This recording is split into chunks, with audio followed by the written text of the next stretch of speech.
दोस्तों, पार्ट 1 में आपने सुना कि भावना अमन को कॉल करके बुलाती है और अमन घर में मेहमान के आने के पहले ही अपनी मां छाया को जल्दी आ रहा हूं बोलकर चला जाता है।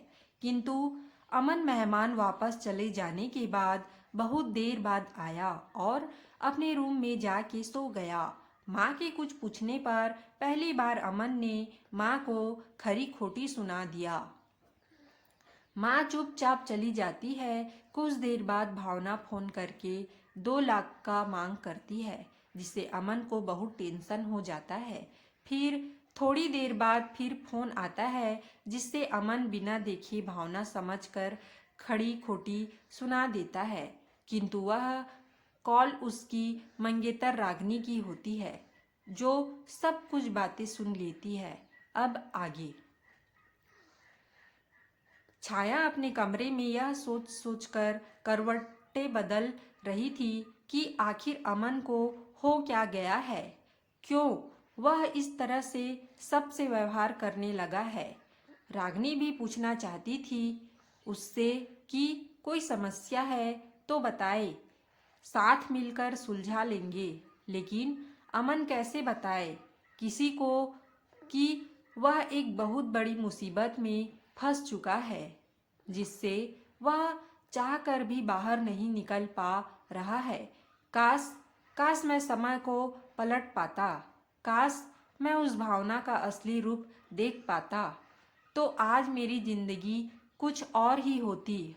अमन अपने घर मन में सोच ही रहा था कि उसका फोन घनघना उठा। भावना का ही फोन था। नहीं, मैं इसका फोन नहीं उठाऊंगा।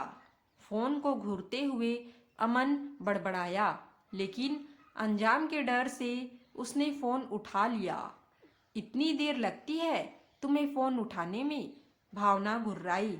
नहीं, वह मैं सो गया था, इसलिए फोन की आवाज सुन नहीं पाया। सॉरी, बोला ना, क्या बात है? बात वात कुछ नहीं। वह कल मुझे 2 लाख रुपयों की सख्त जरूरत है, जो तुम मेरे घर आकर दे जाओगे, या मैं ही आ जाऊं पैसे लेने। भावना के लफ्ज काफी सख्त थे। 2 लाख पर इतनी जल्दी 2 लाख रुपए कहाँ से आएंगे, वह तुम जानो। मुझे तो बस 2 लाख रुपए चाहिए, वह भी कल की कल। कहकर भावना ने फोन रख दिया और अमन अपना सिर पकड़कर बैठ गया।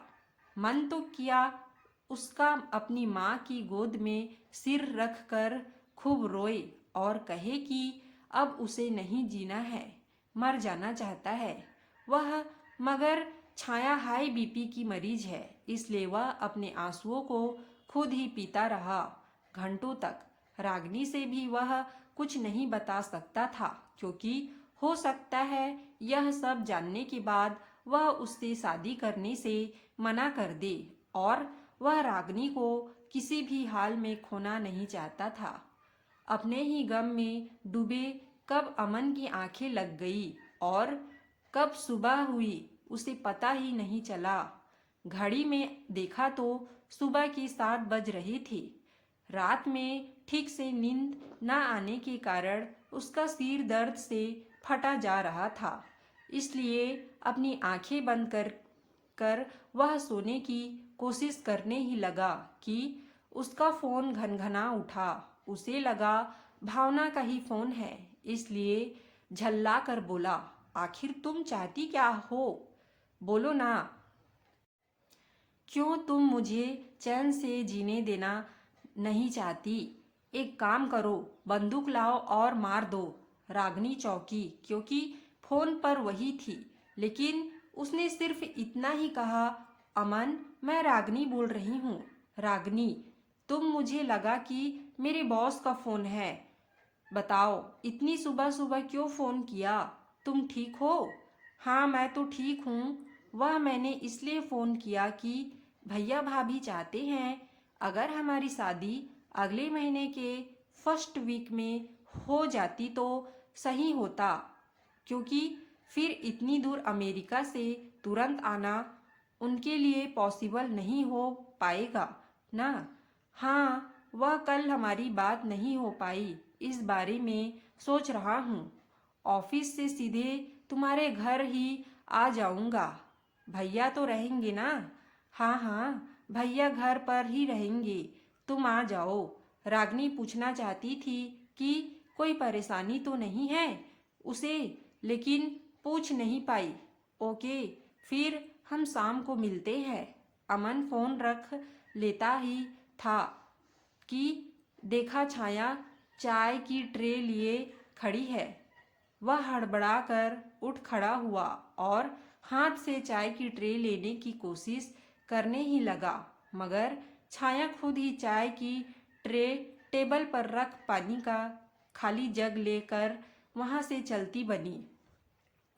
छाया के चेहरे से ही लगा रहा था कि कल की बात को लेकर अभी भी वह उससे नाराज है। नाश्ते की टेबल पर भी उसने अमन से कोई बात नहीं की और ना ही अमन ने, क्योंकि उनके सवालों के क्या जवाब देता वह, इसलिए खा पीकर सीधे ऑफिस के लिए निकल गया।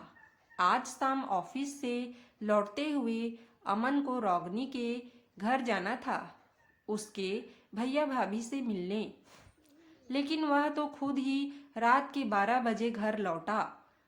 फिर क्या जाता उनसे मिलने। रास्ते में जब उसने अपना फ़ोन चेक किया तो रागिनी और छाया की कई मिस्ड कॉल थी। वापस जब उसने उन्हें कॉल किया तो किसी ने उसका फ़ोन नहीं उठाया। घर आने पर छाया ने उससे कोई बात भी नहीं की और ना ही कुछ पूछताछ की। खाना डाइनिंग टेबल पर रख सोने चली गई। अमन को भूख तो लगी थी, पर कुछ खाया नहीं, केवल एक गिलास पानी पीकर वह भी सोने चला गया। अब गुस्से वाली बात तो है ही ना, वहाँ रागिनी और उसके भैया भाभी इसका इंतजार कर रहे थे और इन जनाब को कुछ याद ही नहीं रहा। सुबह नाश्ते के टेबल पर छाया ने तलखी से कहा और फिर जूठे प्लेट्स उठाकर वहां से चलती बनी। अमन के जवाब का इंतजार भी नहीं किया, लेकिन वह जवाब भी क्या देता, यही कि उसे सब याद था पर जा नहीं पाया रागिनी के भैया भाभी से मिलने, क्योंकि वह उस भावना के साथ था। हाँ, वह उसी भावना के साथ जिसका वह मुंह भी नहीं देखना चाहता, लेकिन मजबूर है कि उसकी उंगलियों पर नाचने को विवश है। दूसरे दिन शाम को अमन जब ऑफिस से घर आया तो काफी थका हुआ महसूस कर रहा था। छाया घर पर नहीं थी, इसलिए उसने खुद ही अपने लिए चाय बनाई। रात के खाने की टेबल पर भी वह चुप ही रहा। बिस्तर पर जब सोने गया तो फिर उसी बेचैनी ने उसे आ घेरा, क्योंकि उसी तो हर पल इसी बात का डर लगा रहता था कि पता नहीं कब भावना का फोन आ जाए और पता नहीं क्या कह दे। इंसान की आंखें नींद से कितनी भी बोझिल क्यों न हो, लेकिन अगर सिर पर चिंता मंडरा रही हो तो नींद हवा हो जाती है। अमन के साथ भी यही हो रहा था। भावना नाम के चक्रव्यूह में वह ऐसे फंस चुका था कि उसकी रातों की नींद और दिन का चैन गायब हो चुका था। ऑफिस में भी उससे ठीक से काम नहीं हो पा रहा था। मन करता अमन का कि चीख चीख कर दुनिया को भावना की सारी सच्चाई बता दे, लेकिन क्या इस आग में वह नहीं झुलसेगा, क्योंकि सारी तस्वीरें और वीडियो तो यही कह रहे हैं कि अमन ने भावना का बलात्कार किया है। फिर क्या रागिनी के भैया कभी अपनी बहन की शादी अमन से होने देंगे और छाया विश्वास करेगी कि अमन सही बोल रहा है और उसने भावना के साथ कुछ गलत नहीं किया है? नहीं नहीं, उसका चुप रहना ही बेहतर है। रात के सन्नाटे में घड़ी की टिक टिक उसके सिर पर हथौड़े की चोट की तरह बरस रही थी।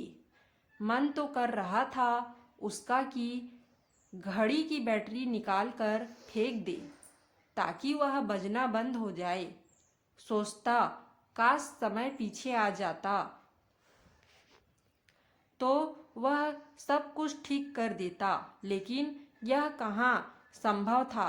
समय कभी पीछे गया है किसी का? हाँ, उस समय में किए गए अच्छे बुरे कर्म जरूर इंसान के साथ साथ चलते हैं। आज भी उस मनहूस दिन को याद कर अमन तड़प उठता है। सोचता है काश वह ना हुआ होता तो आज उसकी जिंदगी कुछ और ही होती। आज से 4 साल पहले भावना से उसकी पहली मुलाकात अपने एक दोस्त की बर्थडे पार्टी में हुई थी।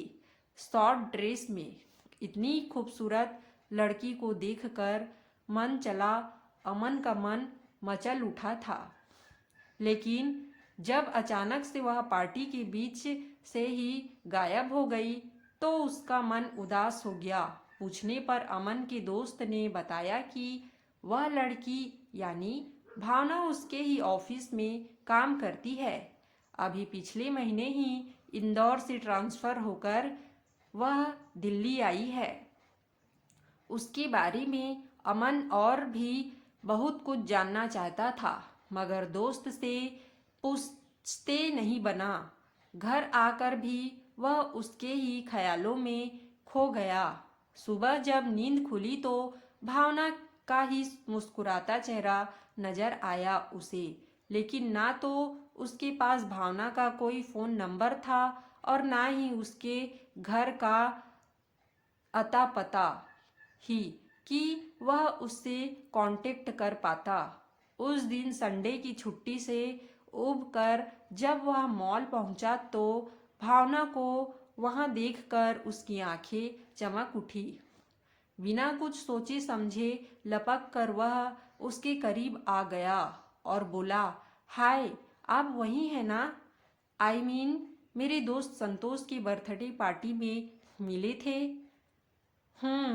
याद आया। हाँ, याद आया। आप अमन? भावना रुक रुक कर बोल रही थी, क्योंकि ठीक से उसे उसका नाम याद नहीं आ रहा था।